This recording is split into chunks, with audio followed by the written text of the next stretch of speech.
Touring a future disaster as part of Sally Jewell's visit to Alaska, the Secretary of the Interior made a visit to the remote village of Kivalina and heard from residents about their fears as their village slowly sinks into the ocean.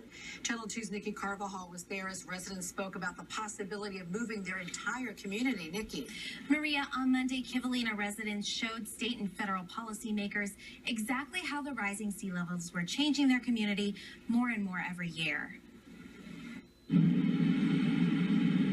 fall, I'm so afraid that, while I'm sleeping, maybe a big wave will come and shoo the old house away I live in. Interior Secretary Sally Jewell spent her first day in Alaska in the village of Kivalina, a village perhaps best known for massive erosion.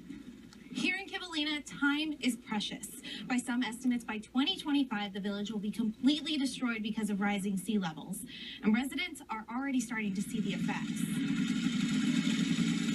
Despite that fear, the people have an attachment to this ancestral land. That's how much it erodes. There's a graveyard. Cannot move all the bodies by ourselves without financial help. You'll be walking on if you're on your way to the airport. Remember, I'm stepping on somebody as I'm walking. The secretary says that she toured the village to get a better understanding of how climate change affects communities. She said after AFN invited her to their winter retreat, touring Kivalina was the obvious choice.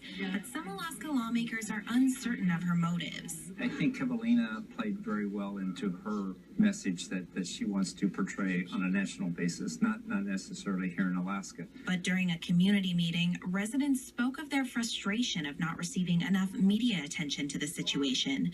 Jewell says that's part of the reason she came. They're actually right behind you. You've got a TV camera right now.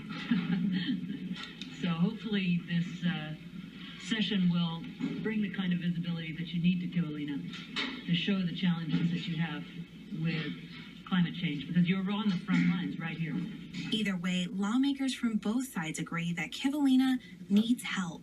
And certainly whatever help we can get from the federal government to move the village of Kivalina would be helpful, because it's going to be quite expensive.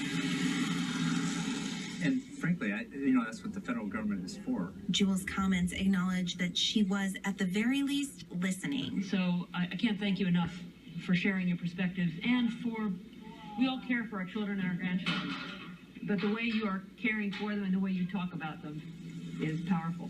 Because while the people of Kivalina call this stretch of land home for now, they realize that home is wherever their close-knit community ends up together. It is scary, but I love my village too and my people, so I hope we get some sort of assistance to relocate our village.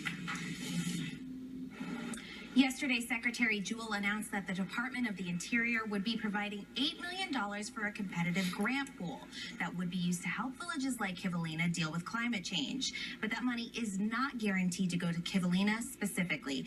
Steve and Maria. All right, Nikki, thanks very much. Back here in Anchorage,